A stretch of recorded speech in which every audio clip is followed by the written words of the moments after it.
السلام عليكم ورحمة الله وبركاته. اللهم صل وسلم وزد وبارك على سيدنا محمد وعلى آله وصحبه وسلم.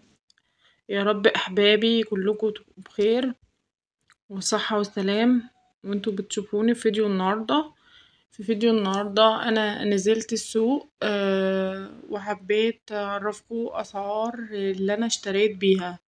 ده عبارة عن كيلو عنب أحمر اللي هو الحباية الكبيرة ديت ب20، وده بلح اسود ب25، وربطتين جرجير تقريبا ب5 جنيه. الطماطم 2 ب25، الباذنجان الكيلو ب5، الخيار الكيلو كيلو وربع ب20، يعني هو ب16. الكمثرى ب15.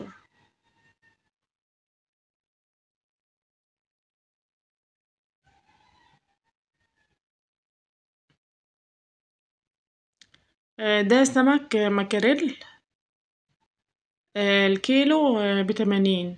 سمك مكاريل سمكة مش كبيرة، هي سمكة وسط كده. ده الكيلو ب80. أنا جبت كيلو ونص 120.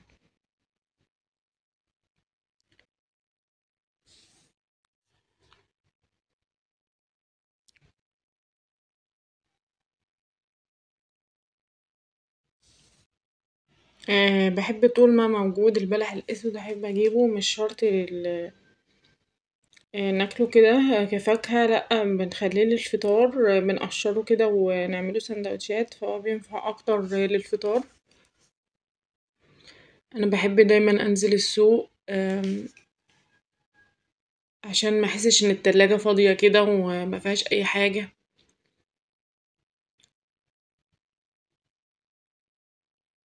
فإن شاء الله مرة كل أسبوعين يعني التلاجة عندي بتتملي.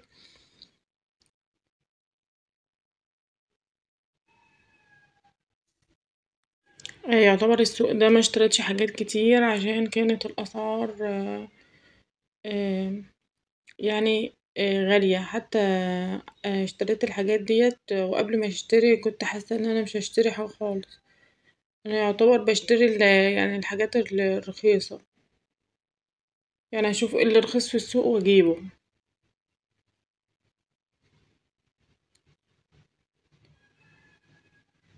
بس في حاجات بتبقى يعني برضو ناقصة في التلاجة ولازم اجيبها، زي الطماطم، الفلفل، الخيار، كنت محتاجة خيار او قتة. فلقيت بقى ان يعني دول لازم، حتى لو كانوا غاليين كنت هشتريهم برضو. حتى ما كنتش ناوية اشتري سمك، وما لقيته ب80 جنيه اشتريت. هو الراجل على فكرة كان بيقول ب90، وبعدين انا فصلت معاه وقلتله ب80 وهو رضي. هي سمكة يعتبر يعني سمك مكاريل، بس هي كانت على فكرة كان طعمها كويس، مش وحش. طول فترة الصيف بخاف أجيب سمك البلطي عشان بحس إنه بيفسد بسرعة، مش زي السمك المتلج بالذات في الحر ده. فأغلبية الصيف بجيب سمك متلج.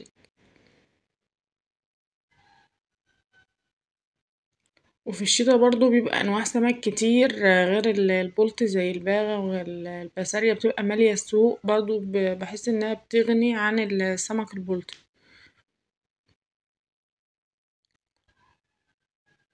أنا إن شاء الله الكيلو ونص ده هعمله على مرتين، آه، علشان ما يفوتش مننا منه بعد الأكل.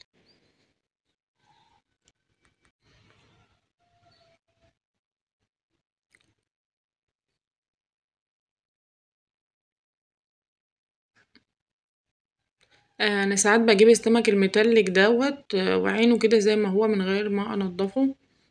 ما بيفرقش قوي لو نضفناه أو وشيلنا بطنه أو لأ. مش زي السمك البلطي. السمك البلطي لازم بطنه تتشال قبل ويتنضف قبل ما يتحط في الفريزر عشان بيمرر. انما السمك المتلج عادي، ساعات اجيبه كده وهو متلج واحطه في الفريزر، ما بيفرقش، وساعات اما اجي اعمله انضفه عادي.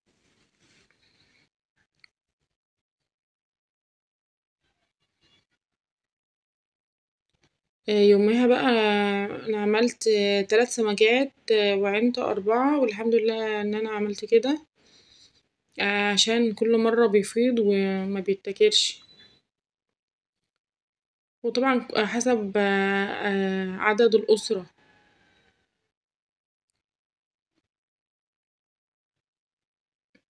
يعني عندكم لو بياكل كل فرد سمكة خلاص اعملي على قدهم. لو بيفيض يعني حاولي ما تعمليش كتير.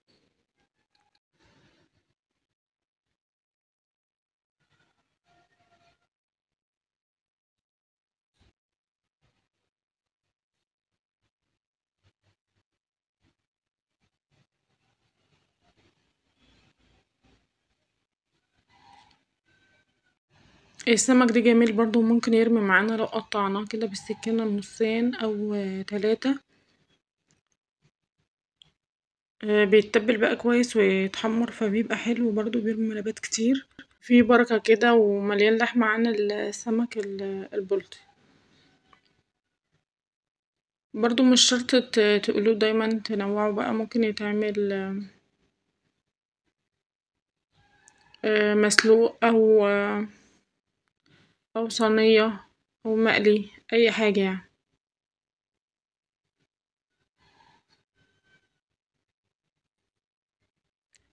السوق دلوقتي مليان فاكهة كتير، كل ما انزل السوق مش شايفة غير فاكهة بس، انما الحاجات الاساسية حاسة ان كلها غالية.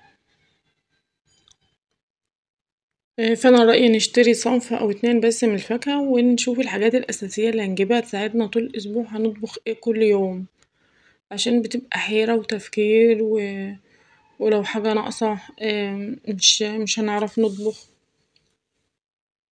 فنركز على الحاجات الأساسية أكتر من الفاكهة، زي البطاطس، الطماطم، الخيار، لو هنطبخ وجبة أساسية مثلا هنستعمل فيها حاجات، ندور برضو هنطبخ ايه، نبقى مرتبين هنشتري ايه.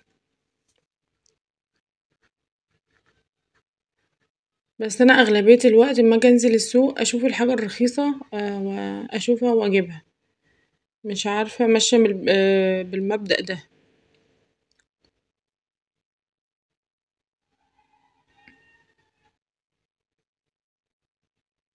لقيتها غالية ممكن يعني أستغنى عنها السوق دوت، السوق مثلا المرة دي، وأبقى أجيبها مثلا ايه المرة اللي بعده.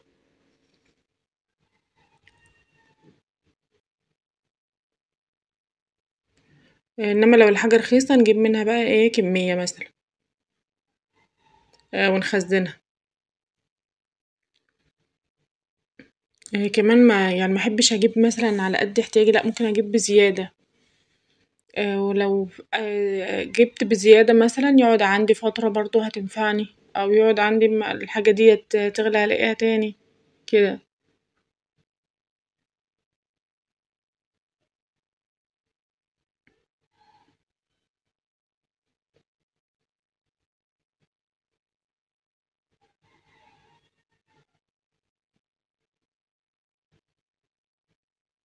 كمان اتعودوا ان انتوا دايما تنزلوا السوق، عشان لو ما نزلتوش يعني ولا هتعرفوا ولا تاكلوا ولا تعرفوا تشربوا.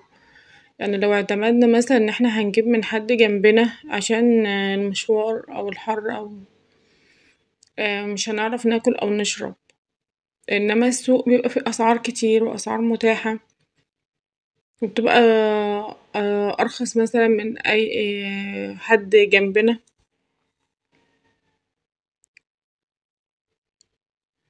فلو مش عارفة الناس اللي بتعتمد ان هي دايما تجيب من الناس اللي جنبهم مثلا قريبين ليهم قوي وما بتنزلش السوق، اعتقد لا هتعرفوا تاكلوا هتعرفوا تشربوا، ومش كل اللي نفسكوا فيه هتجيبوه، هتجيبوا بقى على القد قوي تمشي بيه يومكوا وخلاص. فاعتمدوا دايما ان انتوا تنزلوا السوق ان شاء الله مرة كل اسبوعين، مرة كل اسبوع. تملوا التلاجة دايما تبقى مليانة حاجات كده حتى تعرفوا تجروا منها.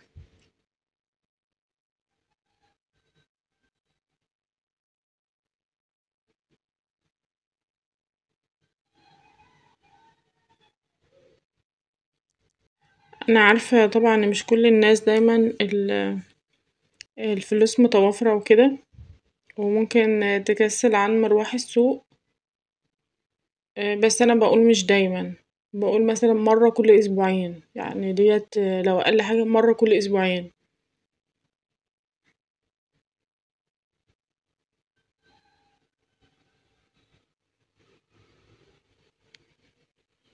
ونبقى نازلين في دماغنا احنا هنشتري ايه أو ايه الضروريات اللي لازم نجيبها.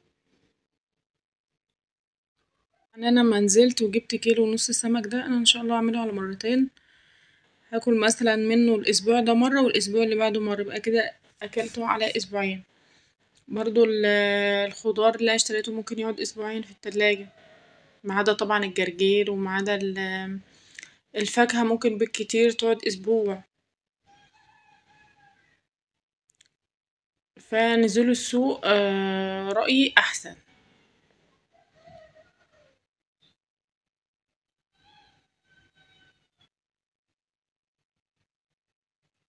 ما تكسلوش عن مروح السوق. ان شاء الله في الحر في الشتاء، ما هو مش في الحر بس يعني كسل عنه، لا ممكن كمان في الشتاء برضو الدنيا مثلا ساقعة الدنيا برد، لا الدنيا بتشتي. فهو مسؤولية ان انتي تنزلي السوق برضو وتشوفي طلبات بيتك وتعمليها.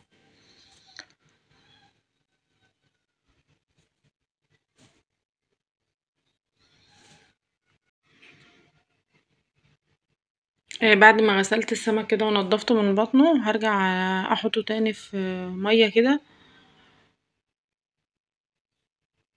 الحلة بقى ديت حلة الحوض كويسة، اما جبتلها بقى اللي هي سدادة الحوض دي بتساعد بقى اني بغسل وبشطف اي حاجة فيها من غير ما اوسخ مواعين جنبها كتير.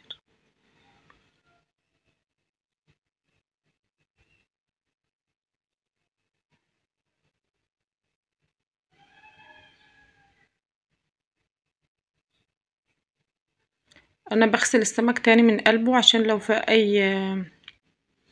اي حاجة كده من بطنه بنشيلها، ويبقى معانا كده يعني ابيض ونضيف.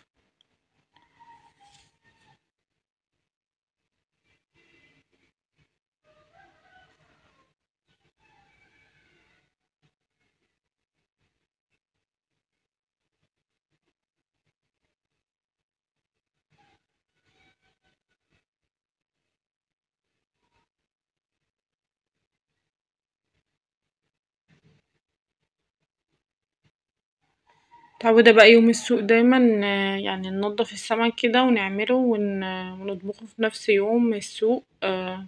بصراحة بحس السمك دي اسهل وجبة. ما بياخدش وقت خالص. بعد بقى ما غسلته كويس كده هرجع احطه بقى في مية تاني. مية بقى وليمون كتير وانقعه شوية بس مش كتير قوي يعني، عشان هو مش زي البلطي. يعني ممكن على ما تعملوا كده التحديقة تقشروا الثوم وتحضروا الفلفل وتدقوا الحاجات دي مع بعض. ممكن بس كفاية كده، يعني ممكن يعني 10 دقايق. نعصر بقى ليمون كتير كده في الحوض. هو بصراحة يعني ما كانش زفر ولا حاجة.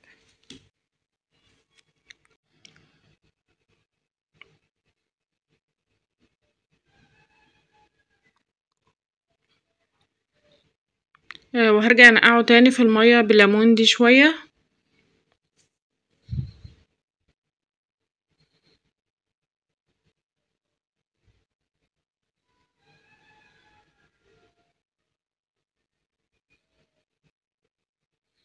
احسن حاجة بقى لنقع السمك هي المية بالليمون.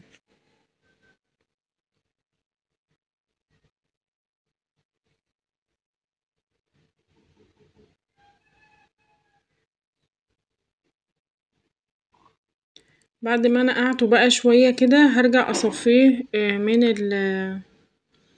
من المية دي. خلاص دي بقى وهرجع اشطفه بقى. دي الغسلة الأخيرة.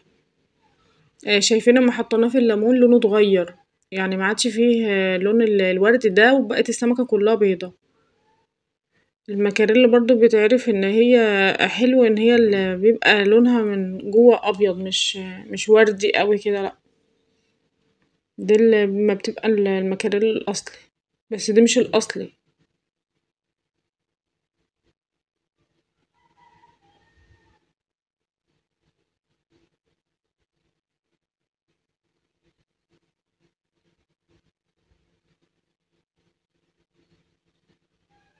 انا ساعات بغسل السمك بدقيق وليمون وخل وملح ساعات، اما بس مش على طول يعني. لما اكون شاكة ان السمكة كده قديمة او كده بحب انقعها يعني في دقيق وملح وليمون وخل. ابدأ اقسم السمك بقى. انا هاخد 4 الكبار، وهعمل ال3 الصغيرين بس عشان احنا كنا في اخر اليوم. آه، و... ولو كنت عملت زيادة عن كده كان هيفيض لتاني يوم. فانت ال4 دول هعملهم في مرة تانية ان شاء الله، بس مش عارفة اعملهم ايه دلوقتي. والتلاتة دول هعملهم مقليين.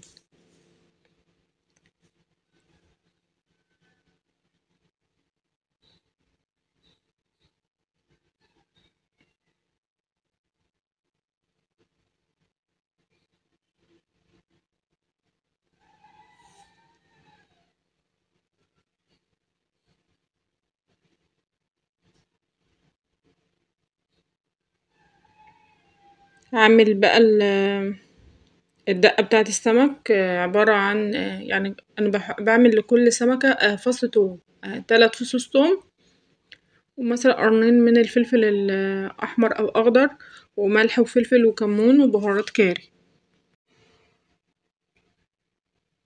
وعصير ليمون. لو الليمون أصفر هنقطع الليمون كده جوه التحديقة، ونحشي بيه بطن السمكة، بيبقى حلو أوي في القلية وبيبقى بيدي طعم حلو. انما لو الليمون اخضر هيدي مرارة، فهناخد العصير بتاعه بس. هحدق بقى ال3 سمكات، ودول اللي هعملهم لغدا النهاردة. انتوا لو عايزين تحدقوا السمك كله وتعينوه في الفريزر دي طبعا متاح ليكوا ان انتوا تعملوا كده، بس اما هنيجي هنطلعه ونحطه في الدقيق قبل ما يفك وينزل اي حاجة. نكون متبلينه كمان عاملينه بالدقيق، نحطه في الدقيق وبعدين نقليه. يومها عملت رز احمر، عبارة عن ان انا سخنت الحلة كويس ونزلت عصير الطماطم في الحلة من غير اي مادة دهنية، وبقطع عليها بصلة كده بتستوي جوه الصلصة ني في ني يعني.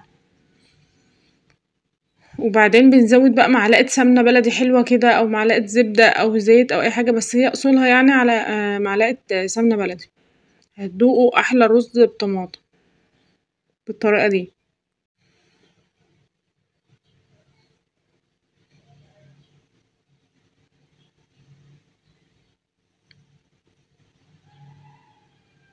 انا قلت اعمل لكم رز تاني غير اللي انتم متعودين عليه.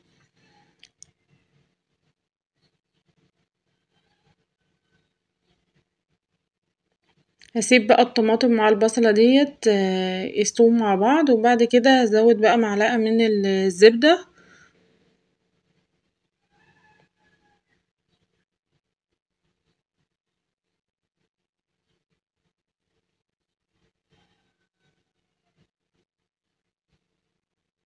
وهسيبهم مع بعض على ما اغسل الرز.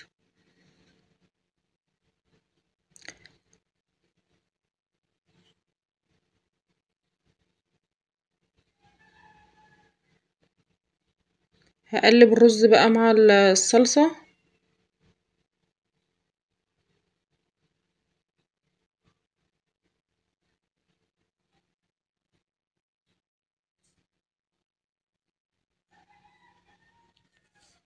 وهزود ملح وكمون.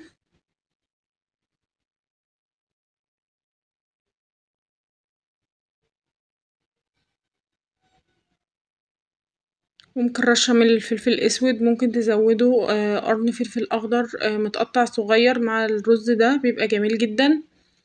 ممكن وانتوا بتخلطوا الطماطم في الخلاط تزودوا قرن فلفل أحمر يتضرب مع الطماطم، وأغطي عليه وأسيبه بقى لحد ما يغلي، وبعد ما يغلي والرز يشرب المية ههدي عليه. الرز بطماطم لازم من وقت لآخر يتقلب عشان مياخدش لون من تحت، أي حاجة بطماطم أو بصلصة بتاخد لون من تحت، فنخلي بالنا على طول ايدينا في الحلة بحيث ما يتحرقش مننا من تحت. ده السمك بعد ما اتحمر اقلبه على الوش التاني. وده كان غدانا يوم السوق، يا رب يعجبكم. عملت سلطة خضرا وعملت السمك ورز بطماطم، كان جميل جدا في اليوم ده.